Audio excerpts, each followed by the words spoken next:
Geoff Shepard came to Washington, D.C. in 1969 as a White House fellow after graduating from Harvard Law School. He served on President Richard Nixon's White House staff for 5 years, including a year as a deputy counsel on the president's Watergate defense team.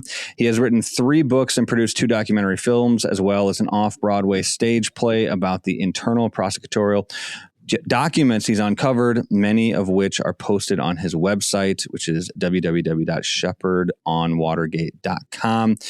And so that is who I'm interviewing today, Geoff Shepard.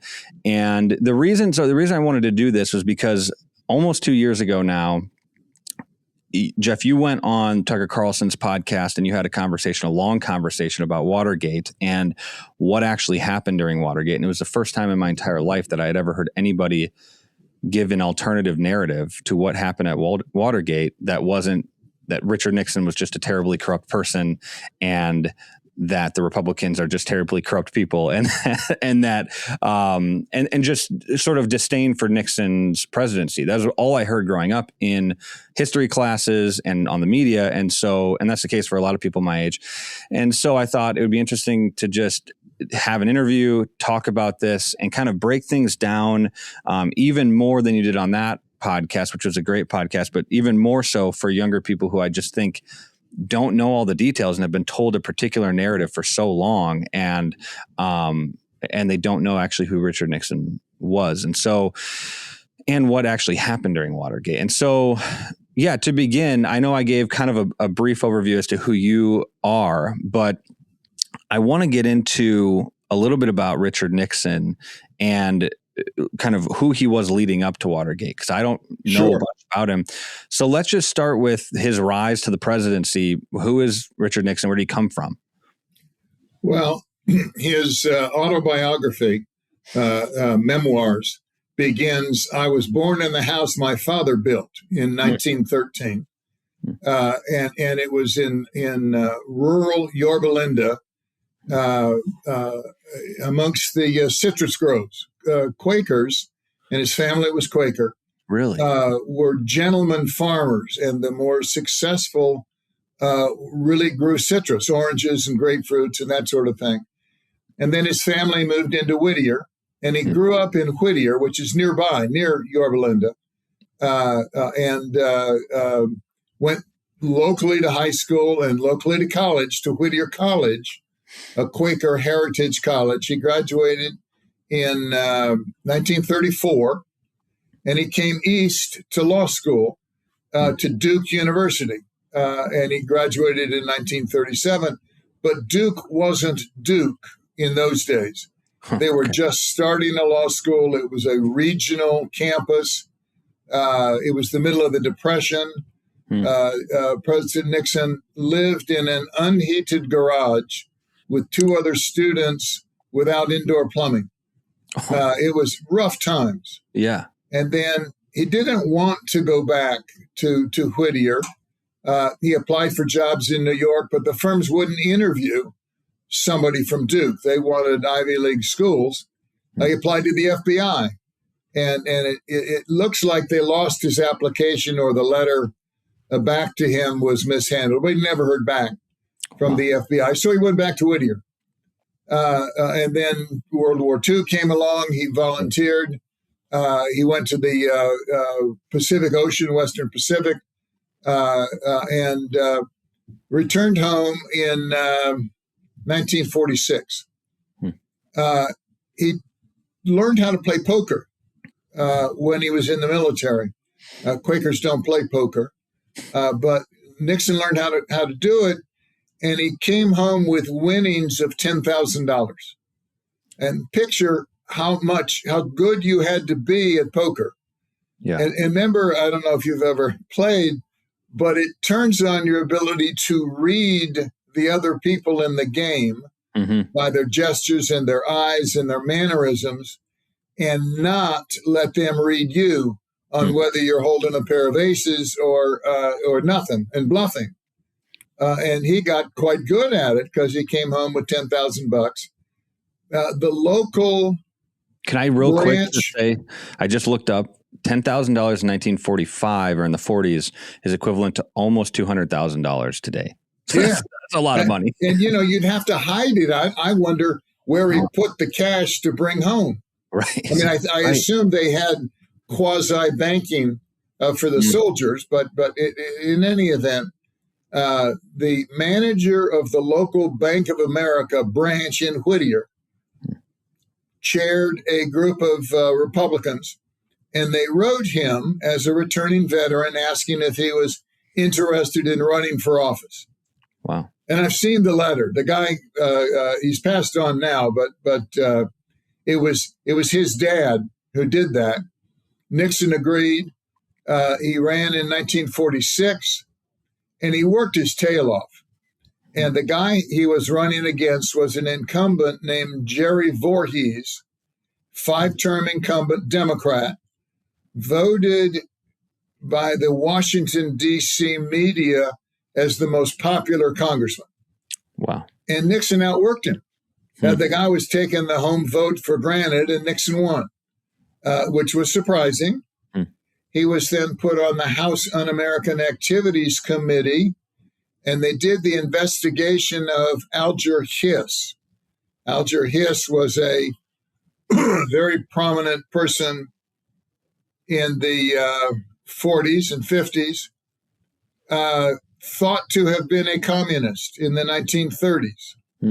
And just for your listeners, there were lots of intellectuals who were attracted to communism in the 1930s at the height of the Depression. Capitalism hadn't worked. It had no answer to the Depression. And they started flirting with socialism and communism. And then Stalin came along and killed several million people. So communism lost its luster, and people denied ever having flirted with it. But the same thing happened in England with Fillsby and the Cambridge Five. So Nixon led the investigation into Alger Hiss, and he was accused of being a communist by a journalist named, I'm going to get the name wrong here, Whittaker Chambers. Okay. And it was the first televised hearings. This is in 1946, 47, 48 era. And Nixon exposed Hiss in dramatic hearings.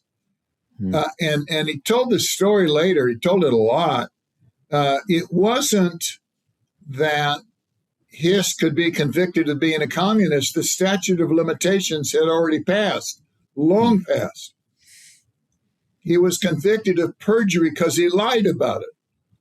And Nixon was tell his aides on the taping system years later, whatever you do, don't lie.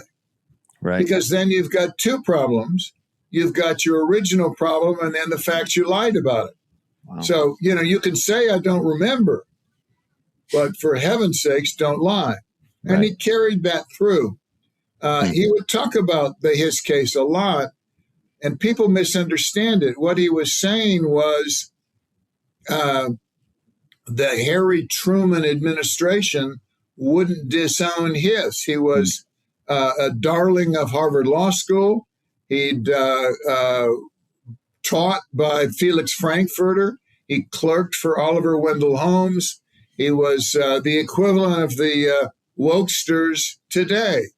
And yet he lied, and he was caught, and he was convicted of perjury. Well, that cemented Nixon's anti-communist reputation. He didn't even have an opponent when he ran for re-election in 1948. Oh, wow. Then he ran for the Senate in 1950 and ended up against a Hollywood starlet named Helen Gahaga Douglas, and he beat her by 16 points. So here you have this rising political star, no money, out of nowhere, no family, no recognition except from defeating Alger Hiss, and the liberal left just hated him. And then Eisenhower picks him in 1952 to be his vice presidential running mate. Wow. And so Nixon serves as vice president for 8 years. Well, do your timetable on that. He comes home from the war, a returning veteran and nobody in 46. Yeah. And 6 years later, he's vice president of the United States. I mean, that's a pretty rapid rise in anybody's book. Then he goes up after 1960, ran against John F. Kennedy for the presidency and lost. And that sounds a little bit like just his rise. It sounds a little bit like J.D. Vance, and just in the sense that J.D. Vance was like a no-name guy, and all of a sudden he became the vice president of the United States. Yes. And so there's some parallels there. I think that's a very good parallel.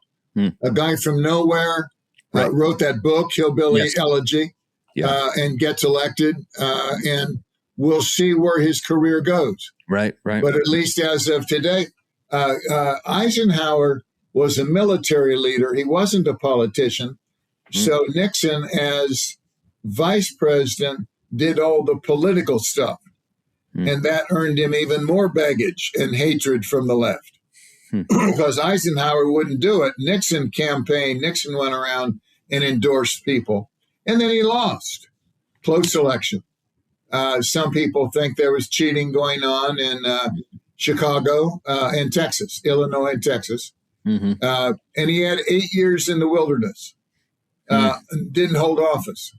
But then he wins a narrow election in 1968 against Hubert Humphrey, Johnson's vice president, takes office in 1969 and has an incredibly successful first term. The opening to China, known fondly as the week that changed the world. Wow. Visiting the Soviet Union and laying the groundwork for these strategic arms limitation talks. Inviting Brezhnev to the White House, ending the Vietnam War, the most unpopular war in the nation's history, and reasserting American influence in the Middle East. We wooed Egypt out of the Soviet orbit. And then in the domestic side, Andy, it's like he looked around, having won a close election, and he ran on two planks: end the war, peace with honor, the Vietnam War, and restore law and order, because the nation, there was bombings and riots and everything else, assassinations of three prominent people, JFK, RFK, and Martin Luther King. And it's almost like he looked around across the great nation, having won a narrow election, and said, who's got a legitimate gripe? Who's got a legitimate gripe? Well, women, they're not being treated fairly, and they're not represented in politics. So he quadrupled the number of women appointed to high government posts. Oh, wow. He did away with the draft. He lowered the voting age to 18. He created the Environmental Protection Agency and the Clean Water Act and the Clean Air Act and the Marine Mammal Protection Act. He desegregated the Southern schools peacefully in 1971. Full court press desegregating the Southern schools. He restored the treaty rights to American Indians. So it's almost he went down the line and said, if you've been treated unfairly, I can help. And he became extraordinarily popular. Nixon was not charismatic. He was a tough analyst and thinker. But he won re-election in 1972 by the biggest landslide ever recorded. He carried every state except Massachusetts in the district. He won 61% of the vote. Massive, massive victory. And then 2.5 years later, he resigns in disgrace. Because what happened was Watergate. Right. So you have a president from nowhere, rapid rise, unbelievable re-election, and then collapse. A long, steady drip, drip, drip, and collapse. And I was there for the whole thing. I was on his staff for 5 years. Wow. One of the senior officers of what's called the Domestic Council. Today it's the Domestic Policy Council. That's the counterpart of the National Security Council. What we did was staff the president on public policy initiatives on the domestic side, just like the NSC guys were doing on foreign affairs. So he had done a fantastic job, but Watergate took him down. And you said in your opening that your generation has heard one story about Watergate, that they were all crooks, they were caught, and they were jailed, and Nixon resigned in the face of near certain impeachment. Right. I have a different point of view because I was on his defense team. I've devoted 20 years to researching this. What I discovered 2003. I left after Watergate. I testified for the government in the Plumbers trial that had to do with the leaking of the Pentagon Papers. I couldn't work. I was unemployable after Nixon resigned. So I got from the special prosecutor what's called a clearance letter. And it says, you have never even been investigated by our task forces. You're okay. And I'm the only senior White House official to have such a clearance letter. But I was a member of his defense team doing what lawyers do when they provide a defense. Well, in 2003, I discovered that the prosecutors, the specially recruited Watergate Special Prosecution Force, were also government employees, and their records are kept by the National Archives. And you can submit Freedom of Information Act requests, and you can read their internal memos. Now, they redact the names of people who weren't indicted and are still alive, but over time, you get access to lots and lots of internal records. And what I discovered was they hated Nixon and his people so much, just visibly hated them, that if they couldn't prove something, they cheated. They cut corners because it was fair game. And I've uncovered all these internal memos. Now, the top 4 prosecutors took their internal memos with them when leaving office. And they didn't, those memos, you're not supposed to do that, by the way. Those memos didn't begin to surface until 2013, until 13 years ago. And I was the first one to see them. And they told an incredible story. So let me take a step back and set the stage for the difference between what you've been told and what I've found to be true. Can I ask real quick, but just before you do that, because I want to hear it, I just want to know, can you did a little bit, but just give a brief sort of overview as to like what the 60s and 70s in general politically were like? Because I think there are a lot of parallels today. Like you were talking about riots and racial, there's just the 2010s and the 2020s seem to be almost, from what I understand, obviously I wasn't alive back then, but almost like a recurrence of the 60s and 70s. So what we call the unrest of the 1960s is really a 20-year period from 1960 to 1980 when no president completed 2 full terms. Jack Kennedy was assassinated. Lyndon Johnson quit before he was elected to a second term. Nixon resigned in disgrace. Jerry Ford was never elected to any position. I mean, he was appointed, but he lost to Carter, and Carter served 1 term. It wasn't until Ronald Reagan in 1980 that order was restored. He served 2 full terms. Wow. Well, during that same 20-year period, there were 3 assassinations. Jack Kennedy, Robert Kennedy, and Martin Luther King. There were riots, bloody riots in at least 19 major cities, not unlike George Floyd. I mean, the nation was just tearing itself apart.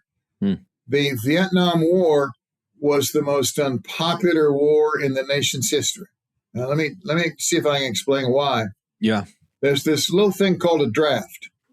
Right. And there is a group of men who were subject to the draft when they became age 18. At 16, you had to register, so the government knew where you were. And at 18, if you weren't behaving yourself, you could be drafted. And every male, but no females, were subject to the draft. I'm part of that group. Yeah. You had several choices you could make on what to do. You could serve. You could go to college. You got an automatic deferral if you went to college. Not to graduate school, but to college. Yeah. You could work in a defense industry. You could get a health problem and be declared 4F. And everybody had something working for them because everybody had to plan on going in. Well, if you were subject to the draft, you were going to have to go in the Army. If you went in the Army, you knew for certain you'd be sent to Vietnam. Believed for certain you'd be sent to Vietnam. And if you were sent to Vietnam, you believed you'd die. You'd get killed over there. We lost 50,000 troops. Wow. So when they rioted and they opposed the war, let me tell you, they had skin in the game. Yeah. This was serious stuff. There were bombings, there were riots, there were demonstrations, there were massive election upset. It was just unbelievable. That's why Nixon narrowly won, because he promised to restore law and order. Lyndon Johnson, for example, could not speak at any college campus toward the end of his presidency, except the military bases where they had all these soldiers. When Nixon first took office, everybody who hated Lyndon Johnson just switched and hated Richard Nixon. Because the happy phrase at the time was declare you've won and get out. When Nixon took office, there were 535,000 U.S. troops in Vietnam. We were fighting a jungle battle against a determined foe. And it was unbelievable upsets every night. TV brought that war into your living room. It was nothing short of incredible. And I would tell you it was worse then than it is today from the kids' point of view, because they thought they were going to get killed. And the mothers and the girlfriends and everybody else agreed. Yeah.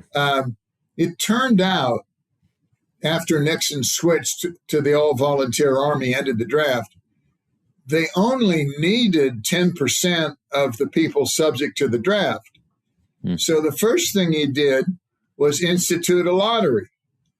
And they had a lottery, and that said the order of your birthday, who would be called for the draft. Well, if you were in the top 100, you might be called up. If you were in the bottom 100, the bottom of the 365 days, you go on with your life. You are not subject. You are not going to be called up. Right. And that broke the back of the resistance. So that's kind of what it was like. Now, the hatred of Nixon was the same as the hatred of Trump, but the hatred of Trump is that he's inept. He doesn't know what he's doing. He's a businessman. He's not a politician. He's not nice. He tells you what he thinks. Yeah. The hatred of Nixon was that he was sending kids off to war. He was sending them off to die. The other thing that I would say is different. I don't think anybody wanted to kill Nixon, but there's lots of people who want to kill Trump, and we'll get into that toward the end of the interview. So go back to Watergate for just a second. Yeah. 5 people are caught red-handed on June 17th in the offices, 1972, in the offices of the Democratic National Committee in the Watergate office complex in Washington, D.C. 4 Cubans and 1 retired CIA wire expert, a guy named James McCord. They're tried and convicted in January of 73. It turns out there were two people who worked for the president's reelection committee, the committee for the reelection of the president, whose initials spelled CREEP, C-R-E-E-P. So everybody calls it CREEP. So you had two supervisors who weren't caught in the office. They may have been in the building or on the grounds, but they weren't caught. So 7 guys were indicted, convicted in January of 73. The issue, as you might imagine, is who else knew? Right. So there really was a crime. That's one thing that's irrefutable about Watergate. There was a break-in. They were caught red-handed. There really was a cover-up because people in the reelection committee were worried about who else knew of the planned break-in, spying on your political opponent. And it turned out some pretty senior people might have known about it, including the former Attorney General of the United States, John Mitchell. John had run Nixon's election campaign in 68, then became Attorney General, then resigned to run his 72 re-election campaign. And there had been 2 meetings in his office as Attorney General where the idea of spying on the Republican opponent were discussed and described. And there were 4 people in those meetings. There was John Mitchell. There was John Dean, the president's lawyer. There was Jeb Magruder, who was at CREEP, in charge of CREEP before Mitchell came over from Justice, and Gordon Liddy. Gordon Liddy is the mastermind of the break-in plan. It developed that Bob Haldeman, the president's chief of staff, had asked John Dean, the president's lawyer, to develop a campaign intelligence plan. Now, every campaign has one. They may use a different name. Today, it might be called opposition research. You want to study your opponent. You look for flaws. Right. You look where the money's coming from. You look where their policy positions are. You look where they're going to speak so you can encourage demonstrations. Everybody has one. Most of them follow the law, particularly since Watergate. Right. But Gordon, who's an intense man, I knew him, I worked with him, very intense man, tried to do something spectacular. And he developed a campaign intelligence plan that envisioned mugging, bugging, kidnapping, and prostitution. And you could say, oh, Geoff, you're just exaggerating for the fun of it. But no, Gordon wrote an autobiography 7 years after Watergate and described all of his plans in loving detail. Wow. The overall plan was called Gemstone, and there was diamond and pearl and other precious stones as subcategories of these plans. Can I just ask real quick, two questions. One is, was this the first sort of campaign intelligence committee, or had this been something that other presidents, other campaigns had done in the past? Well, my guess is it goes all the way back to Thomas Jefferson and John Adams. Okay. But it's done within the law.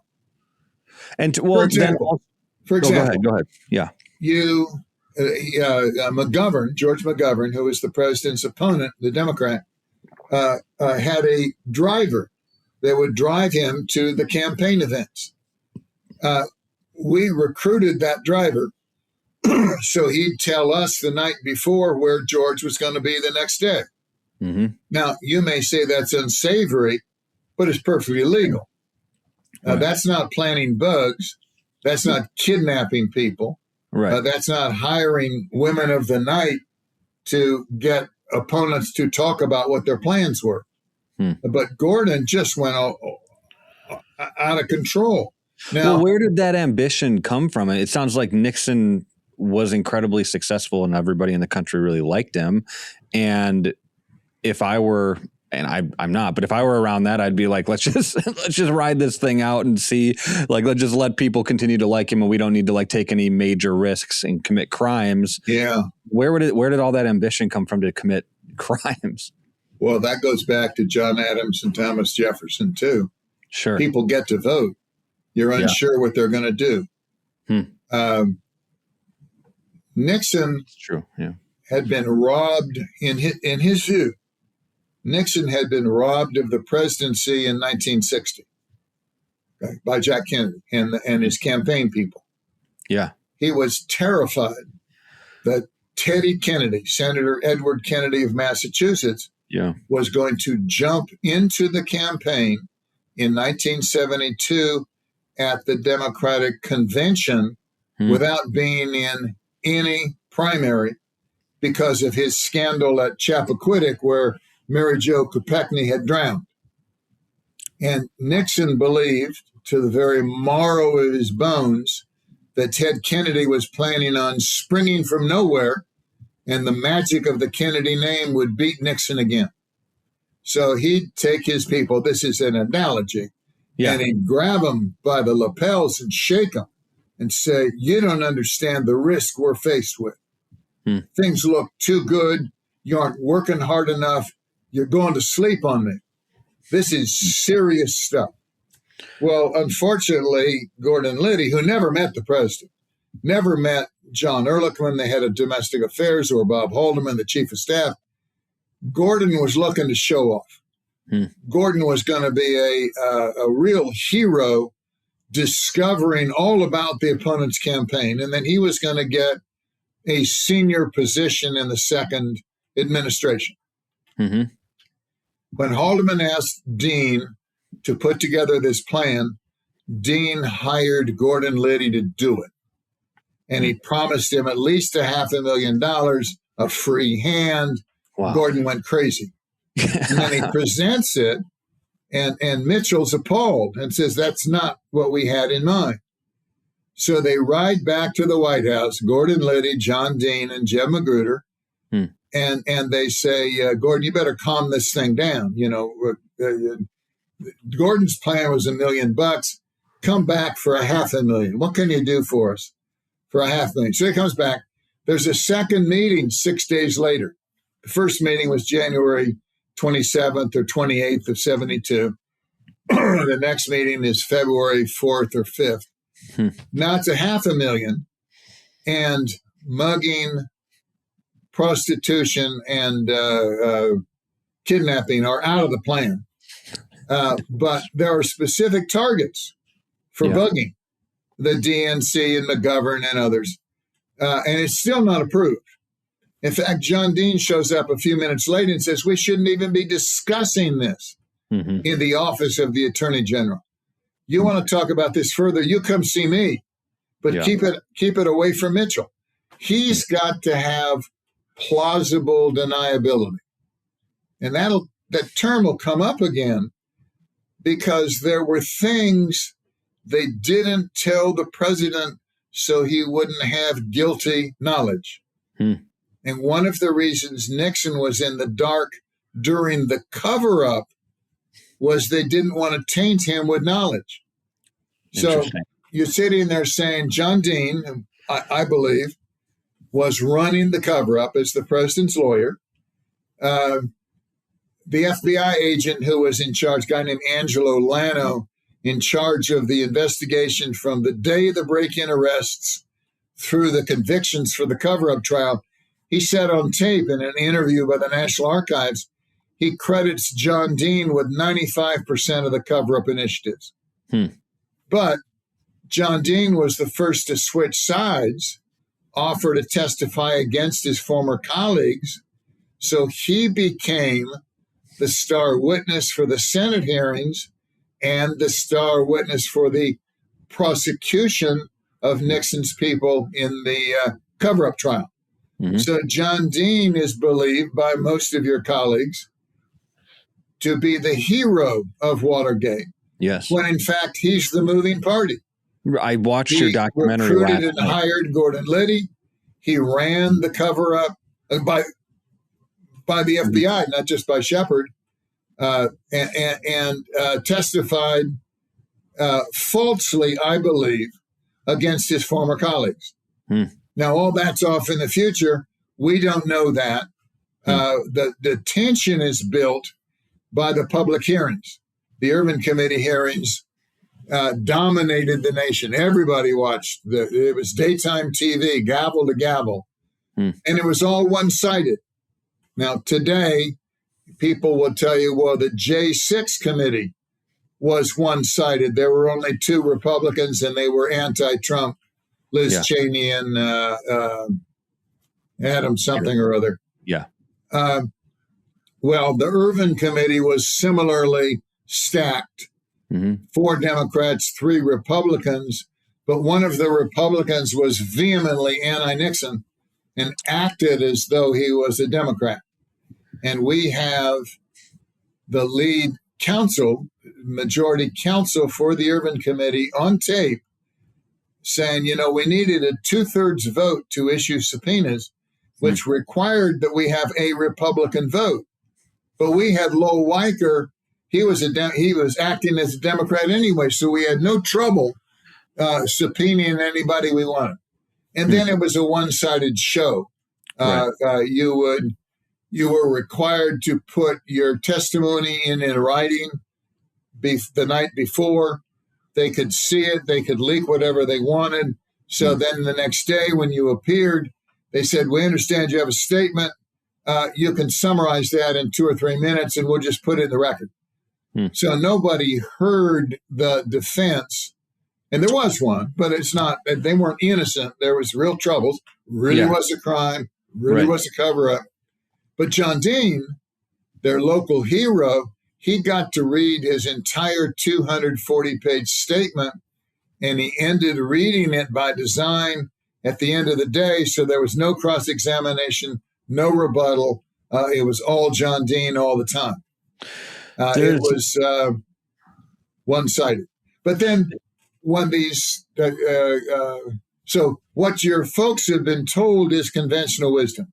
They're all crooks. It was all planned. Nixon knew. His top people knew. I've uncovered all these internal documents that show precisely the opposite. Picture a triangle.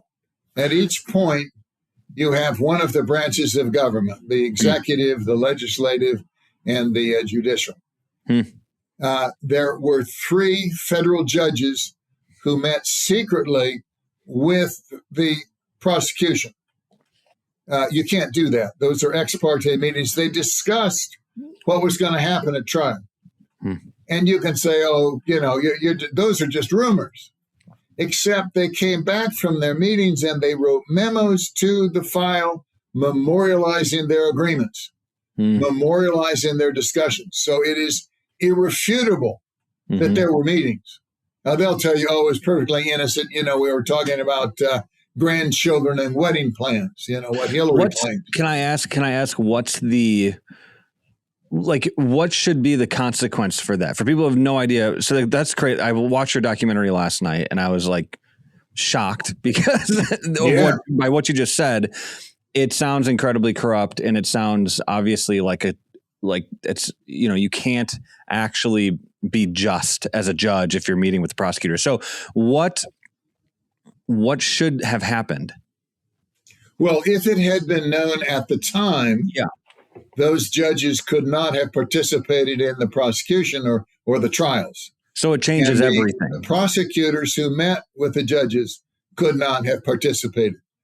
Depending on how vicious the investigation was, the judge could have been impeached or driven off the bench, and the prosecutors could have been disbarred.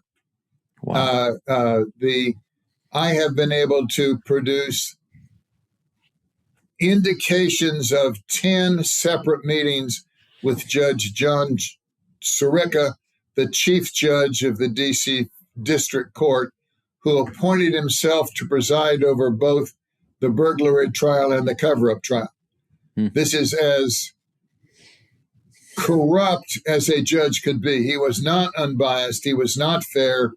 And even going into it, his nickname was Maximum John because he sentenced people to the maximum sentences allowable.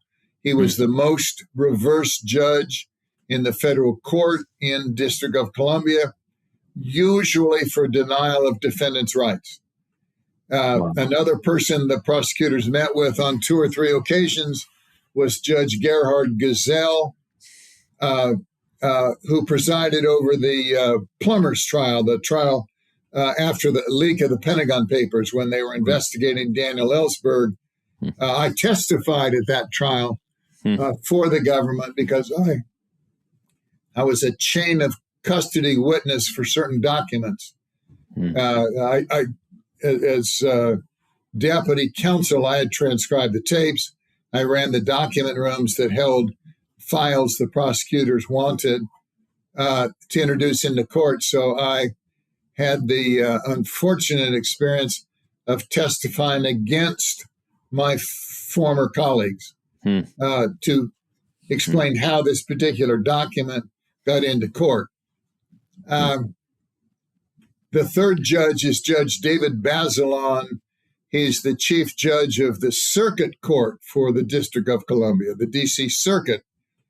And Archibald Cox, the lead first special prosecutor, became so concerned with Judge Sirica's bizarre rulings that he feared they'd win at trial. They could hardly lose with Judge Sirica sitting at the prosecution table, but be reversed on appeal because Sirica was renowned for denying defendants' rights. So he went to call on the chief appellate judge and explained to him how he could stack the deck on the appeals so that Judge Sirica would not be reversed. Now, we don't have that meeting memorialized. What we do have is the assertion from Bazelon's law clerk, who was in the room at the time, who told another judge much later that this had happened. And we have the record that in all 12 appeals from Judge Sirica's cases, they were heard with a stacked deck of appellate judges, so that Sirica, in fact, was never reversed. So 3 judges, as 2, you've got memos to the file. 1, you've got testimony. You've got the Watergate Special Prosecution Force, a specially recruited group to get Nixon when the case became politicized. Now, your listeners may know that this Judge Cannon, I think is her name, down in Florida, recently held that Jeff Smith, the Biden prosecutor, was not legally appointed because he was not confirmed by the Senate. So he and his investigatory team were operating without benefit of the law. The same is true, although we didn't bring it up, the same is true of the Watergate Special Prosecution Force. None of those people, not the special prosecutors, not the other people, had been confirmed by the Senate. So their investigation was without authority back at the time. But what they were, specially recruited by the former members of the Lyndon Johnson, Robert Kennedy Department of Justice. The top 17 leaders of the Watergate Special Prosecution Force had all worked together in the Kennedy Johnson Department of Justice.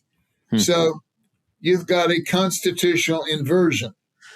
The people who lost power with Nixon's election are now singularly in charge of investigating misconduct.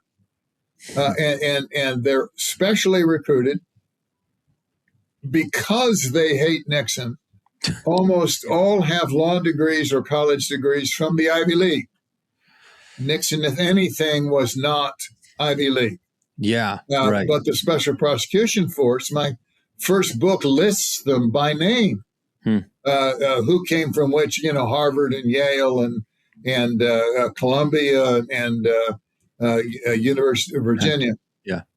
So And in their report, the special prosecutor's report, they name their staff people.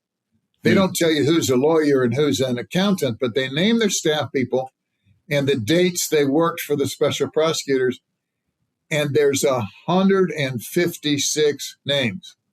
Now, they complain about Mueller or these other investigations where they had a dozen lawyers or 15 lawyers. The Watergate Special Prosecution Force had 156 individuals, I believe about 60 of whom were lawyers.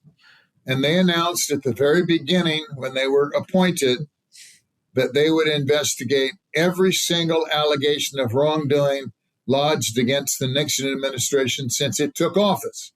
So these guys, they all just hated Richard Nixon, and they were put there because that's why they were hired.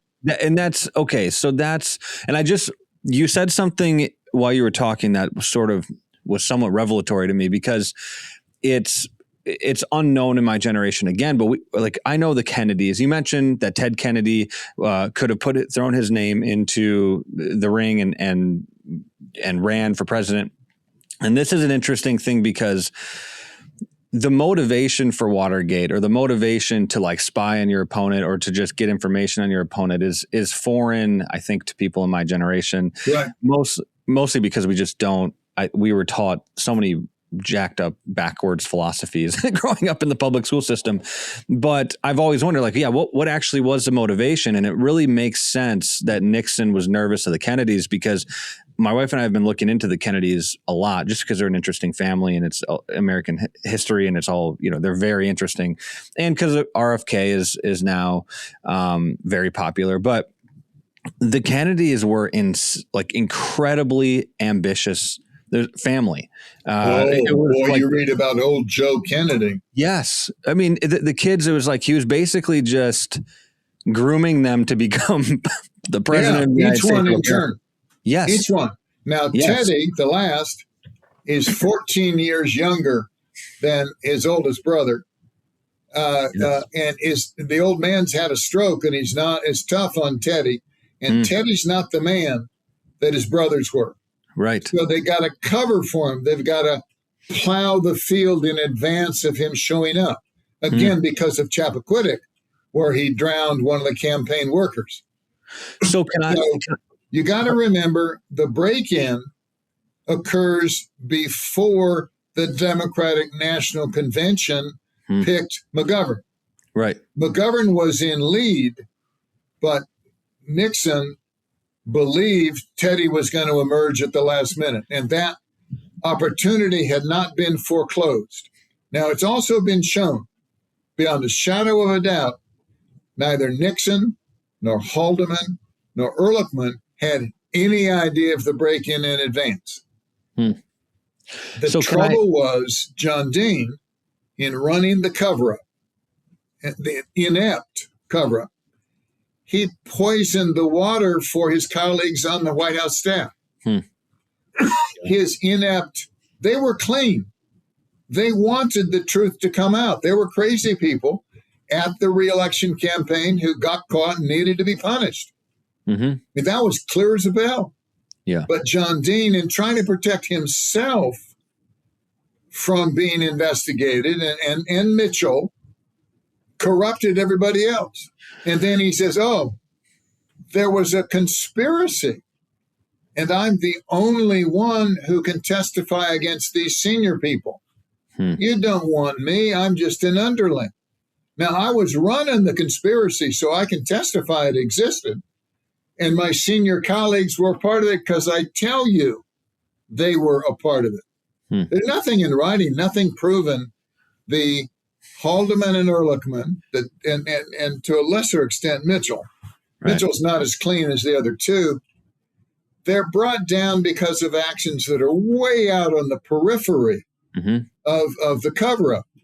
But you see, in a conspiracy, the way the law of conspiracy works, only one person has to break the law, and the rest can be brought in because you claim they were a part of the conspiracy. Right. And they very happily quote this case that says once a conspiracy has been shown to exist, the standard to add other people in is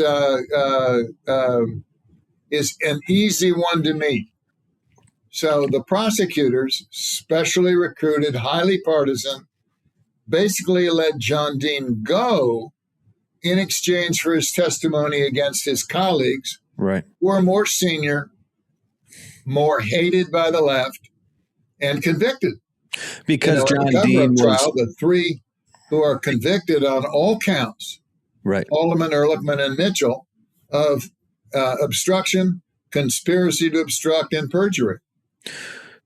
So John Dean was used by the prosecutors because they knew that he was sort of corrupt already. Like, I mean, is that clearly? And they knew that he would throw anybody under the bus to keep himself from getting in trouble. The crime is originally investigated by career prosecutors in the U.S. Attorney's Office for the District of Columbia. The principal assistant is Earl Silbert.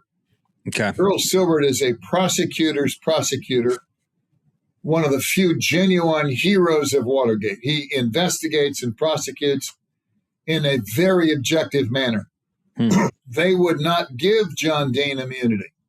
They felt he was too involved in the crimes. Even the special prosecutors wouldn't give John Dean immunity. The Irvin Committee gave him immunity with the help of Lowell Weicker, and that meant they needed to show him as a hero. So he's portrayed by the Irvin Committee as a big hero. The lead lawyer for the Irvin Committee, Sam Dash, not only met privately with Judge Sirica on a whole bunch of occasions, hugely improper, but he wrote John Dean's testimony in his interview for the D.C. Circuit's Historical Association. He says, I went over to John Dean's house in Old Town Alexandria on several occasions in helping him to draft his testimony. I mean, just unbelievable. So back to my triangle, just for a second to finish it off.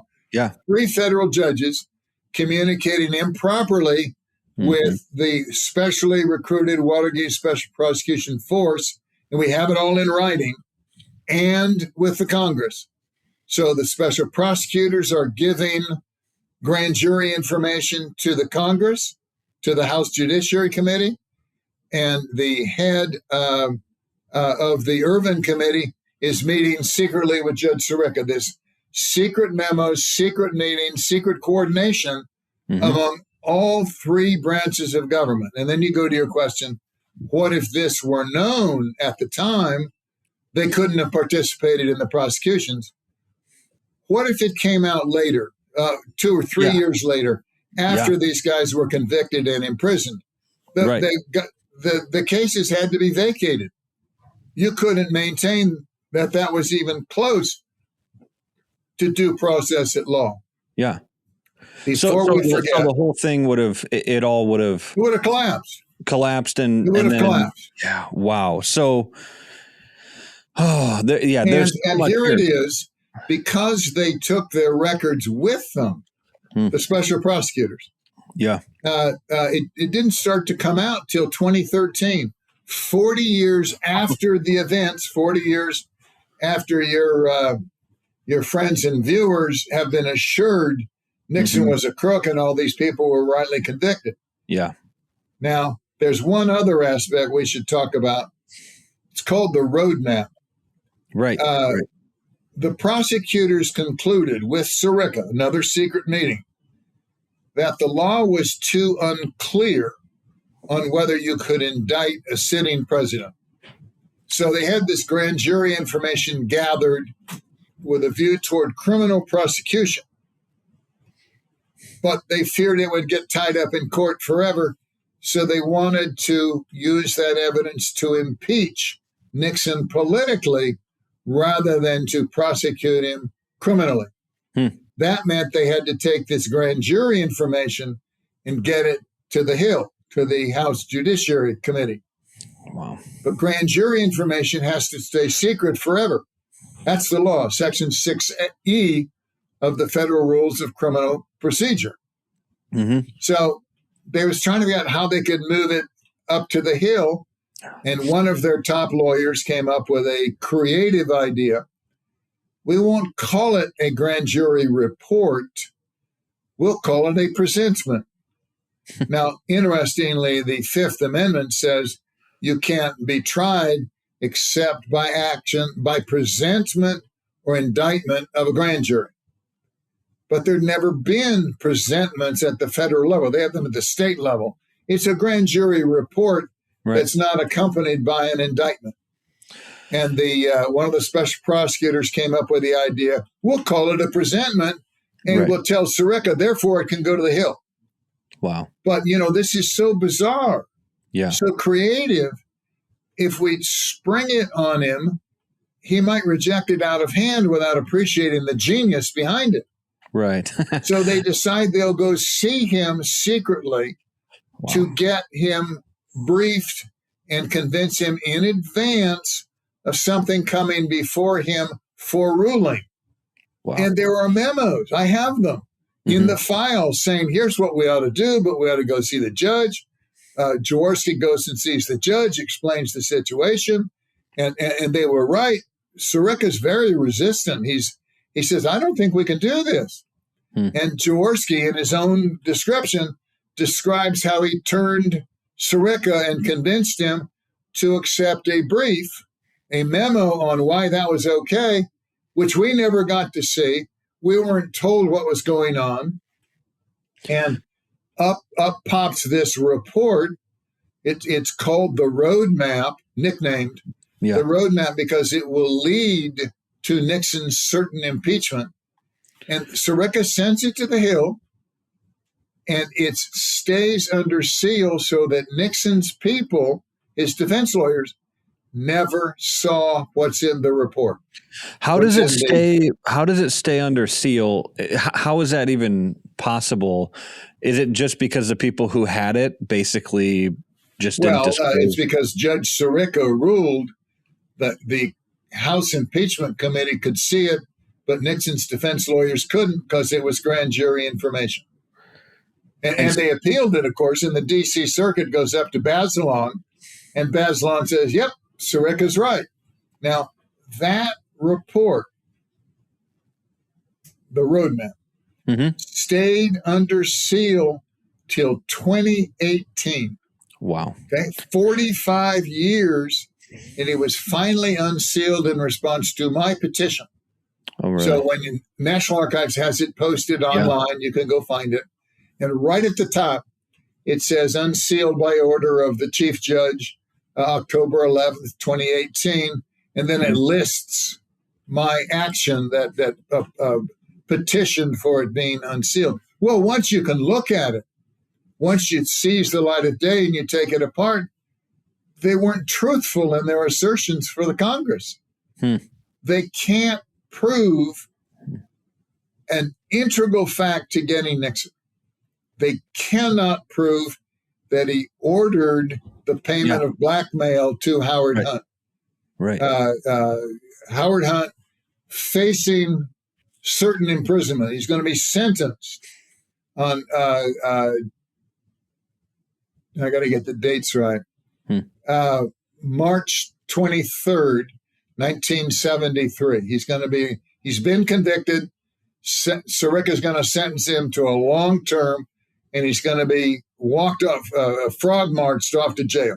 And he says to the people at the re-election committee, you promised you'd pay my legal bills, and you promised you'd take care of my family, and you're behind. And I want to be paid before I'm sentenced, or I may reevaluate my options. Wow. Now, Hunt says, I wasn't blackmailing them. I was making them aware of their obligation. But they read it as blackmail. Yeah. And Dean tells Nixon on the morning of March 21st, 2 days before sentencing, that Hunt has made this demand. And in this tape, it's called The Cancer on the Presidency Meeting. John Dean and Nixon starting at 10:30, goes to noon. And they go through all the alternatives. They consider paying him clearly to buy time to get the truth to come out. But this is Nixon's first inkling that they've been paid off or that people have been perjuring themselves. And Dean is telling him, because remember, plausible deniability. Nobody's telling Nixon what they're doing. Right. But John comes in on the 21st of March. Amazingly, or coincidentally, that very night, March 21st, 1973, at 10 o'clock, a payment is made to Howard Hunt's lawyer. So to the special prosecutors, it's open and shut. Dean tells Nixon. Nixon must have told Haldeman to tell Mitchell to approve the payment. Haldeman calls Mitchell. Mitchell calls a guy we call the paymaster, who makes the payment to Hunt's lawyer. But for that scenario, nobody's ever testified that's what happened. But for that scenario to hold water, Nixon has to have learned of the blackmail demand after he's met with John Dean. But the paymaster testifies that he authorized the payment before Dean even met with Nixon. Oh. So it couldn't have been true. Right. Okay. Now you can say, that was the official narrative then. That what you just laid out. So Dean talks to Nixon, then the payment is sent later. That was the official roadmap. If you could have read the roadmap. Right. We didn't read the roadmap. We weren't given the roadmap. We didn't realize they accused Nixon of having approved the payment. Right. That wasn't even out in the public. Okay. When you look at Nixon's impeachment, it's abuse of power. It's obstruction of justice, abuse of power, and failure to adhere to a congressional subpoena. But it doesn't say he authorized the payment. But in the roadmap, it does. And in the memo following the roadmap, it does. It makes it very clear. But they couldn't prove it, so they faked it. And what I did when I got the roadmap unsealed in 2018, and this is chapter 19 of my last book, The Nixon Conspiracy. It's way off into the weeds to say, look, here's what happened, here's what had to go, here's what occurred. But I prove, to my satisfaction, who else counts, that they faked it because they couldn't prove the timing of the authority to make the payment. Right. It occurred before Nixon even heard about the demand. So you got 4 problems that have surfaced just in the last 13 years. Right. You've got Jaworski's secret meetings with Sirica. Just unbelievable. Yeah. You've got Archibald Cox meeting with Bazelon. You've got Phil Lacavara's description of his meetings with Sirica, his private meetings. He's one of the top lawyers. And you've got the revelations from the roadmap. Right. It's been 50 years. But because of what's done to Trump, lots of people are open to the idea that maybe lawfare didn't start with Trump. Maybe lawfare, the misuse of the criminal law to defeat your political opponent, maybe lawfare started with Nixon. Right. Maybe what these people did 50 years ago is what we suspect was done to Donald Trump. And all my work, all my research in the past 20 years of uncovering all this is suddenly relevant. Right. Now, you mentioned the documentary. Yes. Yeah. Here's how this all unfolded. Yeah. I did a book in 2008 after I learned these internal records were at the National Archives. And it traces the Kennedy influence of the investigations. and how every door you open, there's a Kennedy behind it. Really? On investigating Richard Nixon and bringing him down. Yeah, yeah. But I didn't have the internal files from the special prosecutors that they had improperly taken with them, and I didn't have the roadmap. So in 2013, Jaworski's internal files surfaced. And as I've said, and you've mentioned, he's documenting just unbelievable stuff. You wonder why on earth he wrote this stuff down. I have wondered that. I was like, well, I pondered it too. Yeah. But I discovered in 2013, it formed the basis for my book, my second book, published in 2015. And it's really a lawyer's book. It goes through why the prosecutions of the Watergate defendants were so improper violations of the due process of law guaranteed to everybody by the Bill of Rights. Then the roadmap gets unsealed in 2018. I get documents from 3 other prosecutors, and that becomes my third book, The Nixon Conspiracy, published in 2021. Mm-hmm. A guy called me, emailed me after the second book and said, I want to write a stage play about your book. And I checked with my literary agent, and she said, stage plays don't make any money. It's a waste of your time. Oh, really? And I said, well, I got time, Yeah. this is my venture, my quest. Mm-hmm. So we worked on that stage play for 5 years. Wow. And it ran off Broadway in August of 2021. It starred Rich Little as President Nixon. Wow. Your viewers won't know the name, but he's the great impersonator of Richard Nixon. He made his career back 50 years ago impersonating Nixon. And it's called Trial on the Potomac.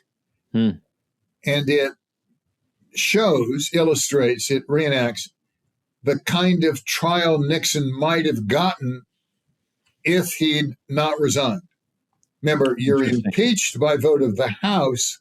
Then there's a trial before the U.S. Senate with the senators as jurors. They have to convict you by 2/3 for you to be removed from office. So we created a hypothetical, that trial, everything going forward, as your colleagues have been told about Nixon and all that, with one exception. My documents come out during the trial. So the audience, who are allowed to be senators who are going to get to vote, guilty or not guilty. Oh, really? They see it unfold. Okay. It was fun. Yeah. You write a book. Yeah. What was so you actually let the audience actually vote? And we published the vote by audience, by date. Wow. So the play only ran for 1 month, because that was all the time that Rich Little could get off from his gig in Las Vegas. Yeah, that makes sense. In August, basically just August 2021. And I counted the votes, and I counted them fairly. Yeah. And with one exception, Nixon survived. Now, there might have been a majority voting to remove him, but there was never 2/3, except for one time. Were there a lot of people? You have to understand the dilemma the audience is in. It's like it's never heard of this stuff. I know. They come into the theater knowing Nixon's guilty as hell. Yes. Some of the audience might have thought it was a reenactment of a real trial. Trial on the Potomac doesn't necessarily imply we're going to undercut it. Right. Well, you write a book. It's a real struggle over each word, each date, each footnote. Yeah. But if you do a play, you've got to condense all that down to an hour and a half. So gestures, script, dialogue, and of course my historical books don't have dialogue. Right. But he produced all this. I got to watch. It was fun. I attended every production. Because I was so curious how it would go. Yeah. Then After that was done, he decided to do, his name is George Bugatti, and he decided to do a serious documentary. And that took a couple more years. So we released it on the 50th anniversary of Nixon's resignation. Same date that Tucker Carlson interview was released. And that's called Watergate Secrets and Betrayals. And it's a hour and 10 minutes serious documentary showing all these documents. Yeah. And it's got Andrew Napolitano as the commentator and John O'Hurley from Seinfeld. He's Mr. Peterson in Seinfeld. He's the moderator. Well, we started putting that documentary from 2021. I'm sorry, the documentary that we released on Nixon's resignation, August 9th, 1974. We entered it into some film festivals. And just last week, we won our category of the Golden State Film Festival in Hollywood. Wow. That's run out of Grauman's Chinese Theater on Hollywood Boulevard in downtown Hollywood. Yeah. And I was out to accept on George Bugatti's behalf, because I star in the documentary, but I didn't write it. Right. We won Best Editing for a feature documentary. Wow. And that doesn't sound like much, but what that says is we think your presentation of the facts was extraordinarily well done. I'll just say, like, I know a guy that I know who's a very famous Christian documentary maker. His name is Tim Mahoney. He's created like some of the most famous Christian documentaries ever. That's difficult. It's really difficult to create a documentary, especially a documentary, because it's a bunch of information and you've got to kind of compact it and you've got to make it digestible for the average person. It has to make sense. It has to make sense. And with a story like Watergate, now you're 50 years later, you have entire generations who have no clue who these politicians are, who these people are, what the stories are, where they come from. And it's really difficult to just put that all into an hour and a half. I felt like if you could give awards for podcasts, I really did feel like when you sat down with Tucker, I was almost 2.5 hours, I think. That was one of the best interviews I think I've ever heard, just because. Well, let me talk about that just for a second. Of course, I know who Tucker was. Yeah. They invited me to drive to Maine to sit down across the table in the woods, with Tucker, and talk about this. Yeah. And it was, as you mentioned, a running interview. It's just a talk between two people. Yeah. And I gave Tucker a 2-page set of ideas, which he didn't read. We had breakfast and we started filming. And he's curious as can be. I mean, he just kept asking question after question. Right. He normally likes to shut it off just before 2 hours. We went to 2.5. Yeah. And he kept saying, one more question, one more question. And he's just fascinated. Yeah. Because like you, he's never heard this stuff before. No. And there was no rehearsal. There was no takes, no stoppage, no nothing. Right. I think even today, it's one of his most popular. We stopped counting after 6 million people saw it. It's literally. It's really out there.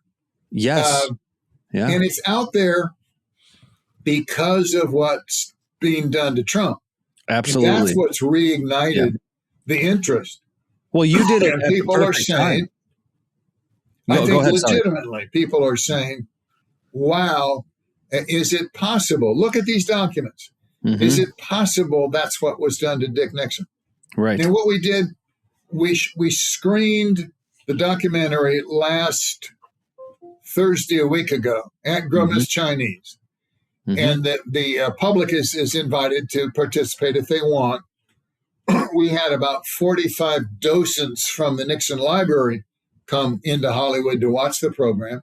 Wow. And then we put on a panel discussion afterwards. Nice. And there's real interest because these people are kind of really, really into this.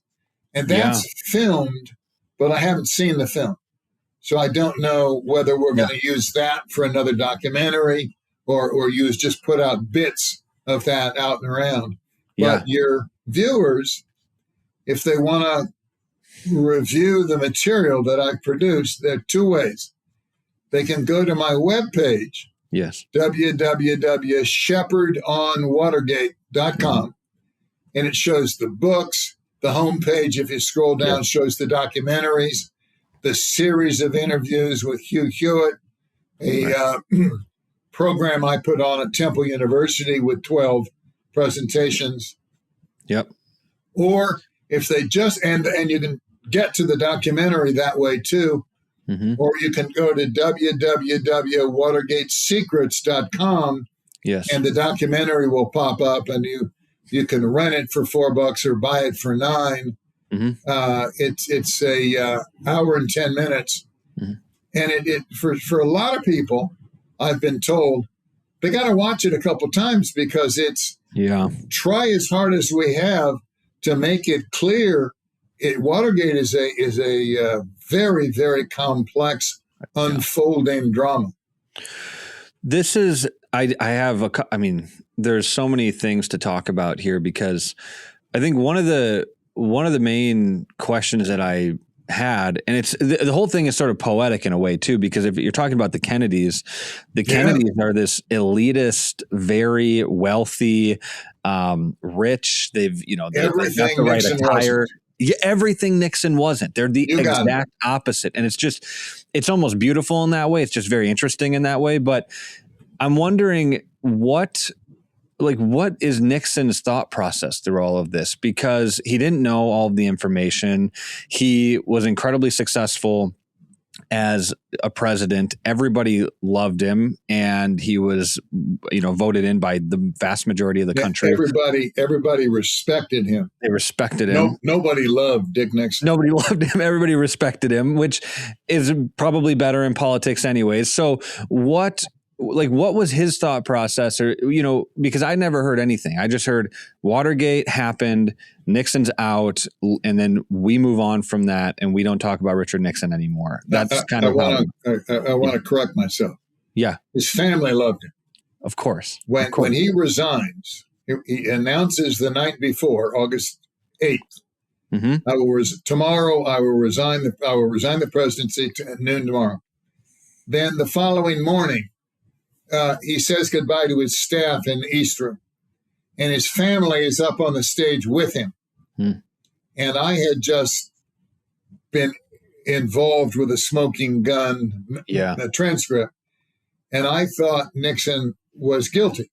Oh, wow. And I thought he made his family stand up on the stage with him.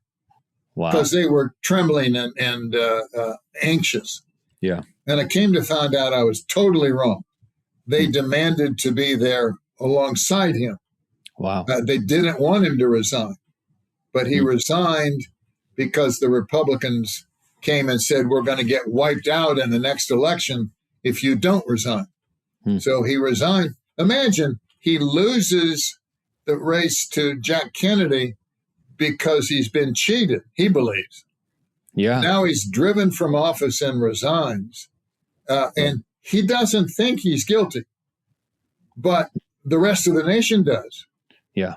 Because of the way the media played it and the way the prosecutors and the Congress played it.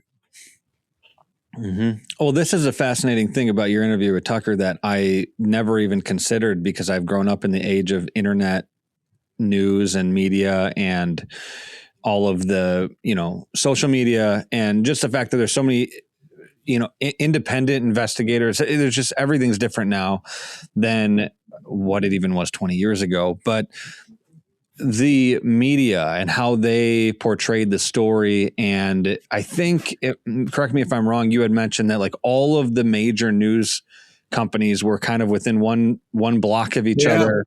And they're all within a couple blocks of each other in Midtown Manhattan. So explain ABC, NBC, and CBS. Right. They speak with one voice. That's what's different today. Yeah. There were only 3 broadcast stations. Mm-hmm. There were only two news magazines, Time and Newsweek, and there was only two dominant newspapers, the New York Times and the Washington Post, and they all spoke with one voice, and that voice hated Richard Nixon. Whereas today, you've got Fox News, you've got Newsmax, you've got the more active Wall Street Journal editorial page. You've got talk radio. Right. The real breakthrough from the conservative point of view is talk radio. Yeah. And now you get other points of view, and they can hold their own. I mean, they have big audiences. Rush Limbaugh. They constantly, in my view, undercut the misrepresentations and falsehoods of the mainstream media broadcasts. You know, the CNN will put out a story, and it's debunked within 3 hours. Turns out it was wrong. Right. And it happens over and over and over. Yeah. None of that happened during Watergate. Right. Right. The allegation was printed, and then it was assumed to be true, and they went to the next allegation. It was a firestorm. So what does this all mean today? Because I know you've spent a huge portion of your life trying to just get the facts and the information out there so that people actually know what happened during Watergate. And I think people would think, well, Watergate happened 50 years ago. Can't change that. And that's true. But a lot of what's happened to Trump, lawfare, and just the things, I don't know all the details to this, but I know that recently it has come out that there's a chance that Obama sort of fabricated the whole Russiagate story, leaked it to the New York Times, I think, and that was known by the Democrats to be a completely fake story, but they ran that forever. I mean, that the whole first Trump administration, the only thing crippled his first term. It was, 100%. And it was a complete lie. It was totally made up. And it was like treason by Obama, basically. So the importance of the Watergate scandal, I think, is still, it's super important today. But I think the other side of it that's more dangerous is that young people like myself, growing up in the age of lawfare and Marxism and do anything for power and whatever, that has, I think, turned a lot of people off to politics altogether, to the judicial system, and has developed a deep frustration and even in some cases a hatred for the United States. And partially, I can understand that. It's like you hear this stuff about Watergate and you think to yourself, like, well, Nixon was a decent guy. He was trying to do the right thing. He had good policy. He was a convicted conservative guy. And one of the points made in that panel on March 5th, after the showing of the documentary, was made by a guy named Bob Bostock. And he said, it's not just what was done to Nixon in Watergate. It's what it cost the country by crippling the Nixon presidency. Right. Because he had all of these other initiatives that came to naught because of what was done to him during Watergate.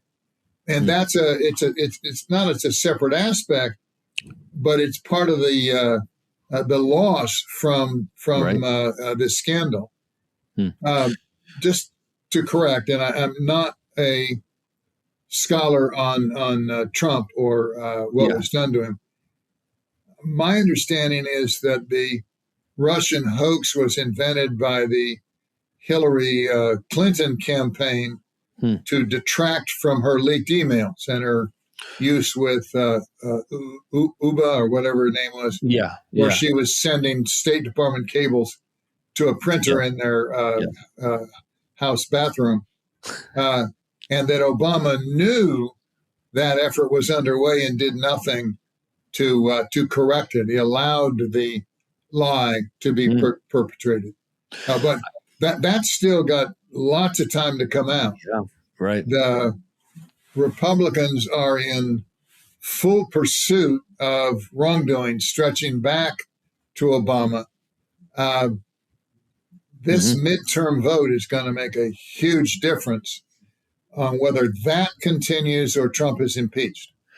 I mean, I think, and even with the war in Iran and a lot of support, I mean, there's a huge divide in the Republican Party, a massive divide right now on whether or not sure is we go to war with Iran. My perspective on all of that in the last couple of weeks has drastically changed. And things have gotten more and more confusing as they do. But the reality, so, I mean, as far as lawfare goes, you obviously don't want to be living in a country in which people in office are trying to, political office to have power, are trying to destroy each other by manipulating law and by lying and making things up and being by criminal prosecution. Yeah. So what do we, I know this is like a big question, but what do we even do about that? There's a very famous speech by Robert Jackson when he was Attorney General in 1940. And he spoke at the second annual meeting of the U.S. attorneys. There are 94 United States attorneys. They are the personal representative of the president in every district. And the speech deals with that. He basically says there are more federal laws to be enforced than you have the manpower to enforce. That means you have to choose amongst the laws you're going to focus on. And that means you choose amongst defendants. And there's a temptation to go after defendants you don't like. And that you have to resist. You have to investigate and prosecute crimes and not people. But he gets down to the, what are we going to do about it? And there is no answer. It's men of goodwill, people of goodwill. You've got to reach an equilibrium where this stuff isn't done. We have 4 terms that are new today that didn't exist under Nixon. Deep state, fake news, false narrative, and lawfare, and all lawfare. I was having dinner last night with someone who said, well, why is it so, it didn't used to be this intense. Why is it so intense, this battle? And I said, because it's a tie. In any given election, the control of the House, the Senate, and the presidency could flip. It's within a vote or two of each one. And that makes competitors fight all the harder. And they justify to themselves cutting corners. Publishing stories omitting key facts. I find it very hard to watch the news. Because, you feel like throwing a rock at the TV screen. Liars, liars. What I do is I read very widely. Because if I believe I'm being fed a line, I can just switch to another story. But you can't do that with television. You can't say, I only want to hear this focus on the Straits of Hormuz. I don't want to hear about, the school being bombed. Exactly. And you can't. The trouble with television is they pick the subjects. You don't get to pick the subjects. And I really don't think it's going to calm down until one party or the other achieves a sustainable majority. Now, I happen to think the greater likelihood is the Republicans will do that, because if you are preventing illegals from voting, if you're not counting illegals in the census to get more representation in the blue cities, if the waste, fraud, and abuse is followed up on, there's going to be a natural advantage to people who obey the law. Now, it may not come to pass. It may be that what happened in Minneapolis becomes the norm, Yeah. And in spite of the supremacy clause of the Constitution, we cannot enforce federal law in blue cities. Right. If you think about it, we chose to disengage in Minneapolis. Yeah. And they're celebrating like there's no tomorrow. We beat the feds. Yeah. We're going to stop funding for the Customs and Border Enforcement, for ICE, because you guys can't beat our filibuster. Yeah. And you know, I was supposed to fly to St. Louis on Tuesday. And I told my hosts, I'm not coming. I'm just not going to wait in the airport for 4 hours and to get on a plane when there aren't enough controllers out there. Right. I mean, this is not a happy time. Yeah. And I don't know where it's going to lead. The Republic has been under threat before. We've survived. Mm-hmm. Somehow I think we will muddle through. But it's not a happy time, Andy. No. Nobody's happy. It's terrible. You know, Trump's supporters aren't happy. They don't want this war. He ran against this war. I completely agree. But I believe if he hadn't done something, or if he was not president, Iran would have the bomb. Okay, so this is exactly what I was going to ask you about, because you mentioned the deep state, and for the longest time, if you said anything about a deep state or the fact that the CIA has like maybe assassinated the Kennedys, whatever, if you even mentioned anything like that, people would just call you a crazy conspiracy theorist and they would just write you off. Now everybody's like, well, maybe that stuff was true. This is the thing about Trump, is that a year ago, I think it was Operation Midnight Hammer, they went and destroyed Iran's nuclear facilities, or so they said. And now we're in a war with Iran, even though Trump campaigned on no wars. And the only thing that I remember him campaigning on is particularly related to Iran was the fact that he did not want them to have nuclear weapons. And so from my perspective, Operation Midnight Hammer was a great success. We went in, we got rid of the nuclear weapons, nuclear facilities, or we destroyed them to the best of our abilities. And Trump did what he said he was going to do. He didn't go any further. There was no long war, and pulled out of that, and it was all good. Well, then all of a sudden, we're now in a war with Iran. We don't want to talk about this quite this way, but it's possible when we thought we wiped out their nuclear capabilities, that we didn't. Right. They had moved some of that stuff in advance. Mm-hmm. We're going to go back and do it again.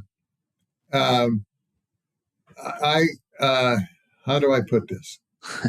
I've lived in this area outside of Philadelphia in Delaware County, same school district, for almost 50 years.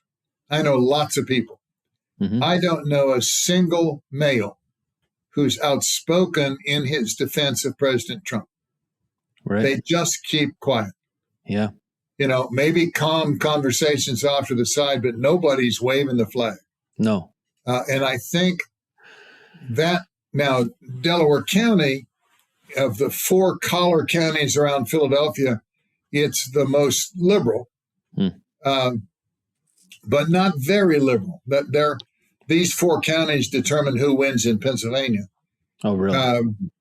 But I'm kind of surprised that nobody's outspoken. Lots of people will tell you they don't like Trump, but they appreciate what he's doing, that it really had to be done.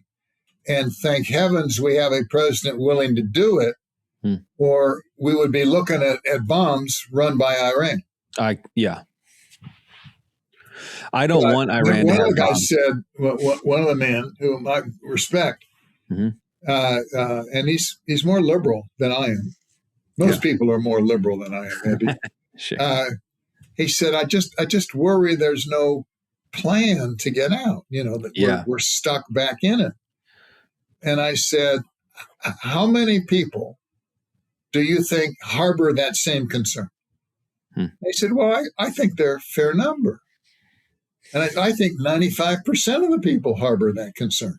Yeah. We are at war, a huge war. You can call it a police action, but we're at war. And we're wondering how you get out of this thing, because in the past, we haven't been successful. Now, we haven't had a president like Trump since Andrew Jackson. So maybe remember what they used to say? Well, you weren't alive. No. They used to say about Vietnam, declare we've won and get out. Yeah. Why don't you just leave? Yeah. And it's possible he could do that. He's not saying you've got to elect somebody, I'm telling you. Mm-hmm. He's saying you've got to elect somebody who doesn't want to destroy us and get the bomb. Yeah. You got to select somebody. And this kid isn't going to do it.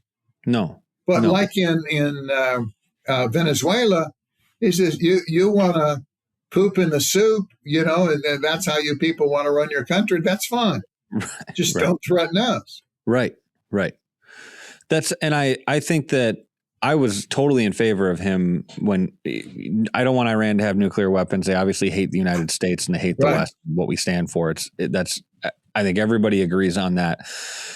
Maybe some people don't, but most people do. The thing that is frustrating is that even in the Trump administration, and I think Trump is one of the most, significant figures in the 21st century. And I love him and I voted for him. And so, but when you hear these competing narratives, when you hear, okay, that we destroyed the nuclear facilities, you're like, this is great. I thought this is fantastic. He did what he said he was going to do. And now we're not going to war. And then now that we're going to war, I just wish that there was like some truth in the sense that if we didn't destroy all the nuclear facilities, I wish your dilemma, my friend, is there is no truth. I know. The first casualty of war. And we've been in a political war, a near-term tie since the year 2000. Yeah. And each president has been, in a one degree or another, crippled by the loss of the Congress. They come in controlling both houses, usually. Yeah. Bush comes in, loses it in 2006. Obama comes in, loses it in 2010. Whoever came next. Trump in 2016. Yeah. Loses it. Remember? In 2018. Yeah. He loses and Pelosi takes over and it stops the presidency. It stops progress. It stops success. Yep. If we lose the House in the midterms, then the whole thing is his impeachment and their investigations. And they investigate everything from dog food to parades in Minneapolis. Right. And the opposition has discovered the wonders of state law. Yeah. That they can prosecute at the state level and that nothing Trump can do about it. Right. Do you know he's got that bond on one of those cases for $500 million? Okay. And the appellate court said this is outrageous. This is an excessive fine. That's on appeal. So that bond is still in place. And it's been 2 years since the intermediate court said, no, you can't do this. Right. But the other side just appeals at that state level. And of course, the judiciary in New York does not like Donald Trump. So, this maybe will be my last question. Because what you're describing, all this lawfare, I think is indicative of a just unhealthy country. I mean, if everybody's trying to sue each other and manipulate the law and language just to one up and to gain a little bit more power, and there's all of this infighting and if everything just seems about power, it seems very, very, very Marxist in my opinion. Are we in a declining civilization, or I know you've mentioned we could muddle our way through this and we could come out doing well in the end. I mean, I know the 60s and 70s were very tumultuous, and then the 80s, Reagan came, and a lot of things got Reagan's election changed everything. Yeah. From the 60s. Now we ended the war, so maybe we lost, but we ended the war. Yeah. And Reagan was a calming influence. Right. Trump can't be anything after 2028, can't hold office. Yeah. If we get Rubio or Vance, I think we're on a glide path toward calmness and stability. If we get Gavin Newsom, Yeah. we want to make America like California. I'm a native Californian, so Yeah. I don't see how he could possibly win. I don't see how Kamala could possibly win, and yet the elections might be too close to call. It's astonishing to me that the other side believes as sincerely as they do that we should have open borders, that men should be able to play girls' sports. It's crazy. That we should loose these people on the streets. Yep. And you sit there and do you really think through what you're doing? And they say, oh, he sends out nasty tweets. Yeah. We want somebody else. Yeah. It's a difficult time, but I did say it at the beginning of this broadcast. We've muddled our way through before. Can I say that I feel like it's different a little bit from the 60s and 70s, though, and from past times in American history, even different from the Civil War, which obviously was, the point in American history. Difficult time. Really difficult time. The reason I think it's different is because what was started in the 60s in the sexual revolution, and specifically Roe v. Wade, and just the fact that we've murdered, I think, 60 million babies in 60 years in America. And more than that, because nobody takes into consideration the pill and all of the other technologies that we have. If I read history, and one of my favorite authors is G.K. Chesterton. He's a interesting philosophical, theological writer from the early 1900s. He discusses in one of his books, The Everlasting Man, just the downfall of Carthage and different civilizations in history. And one of the main parallels between the civilizations that have fallen drastically, the large civilizations, is that they start to murder babies. Like that's just a thing that happens. They start to kill babies for economic prosperity. They sacrifice it to the gods or whatever. And that seems to be what America has started to do. And that's why it is what America started to do since the 60s. And it feels like Trump did something good in reversing Roe, but we still haven't, as a country, come to the realization that it doesn't matter what age the baby is. It's a baby, and it's a human, and we can't murder humans, or we really don't have law.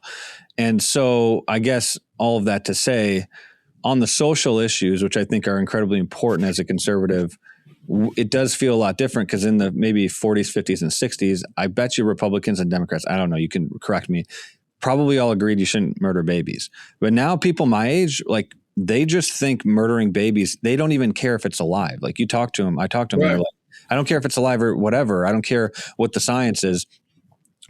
Let's kill babies, because I don't want to have a baby, but I want to have as much sex as I want to have. And that seems like declining civilization to me. I don't want to be like gloom and doom, but do you have any thoughts on that? No. I don't have daughters. I have two sons. Mm-hmm. Neither is married. One is now engaged. This is new, nice. New news. Yes. I do not have strong feelings on abortion. Sure. I'm content with the compromise of 15 weeks. Political. It's one of two issues which is not resolvable politically. Right. You just can't do it. You can't expect it to be done. Nobody's going to be happy, but 15 weeks sounds about reasonable.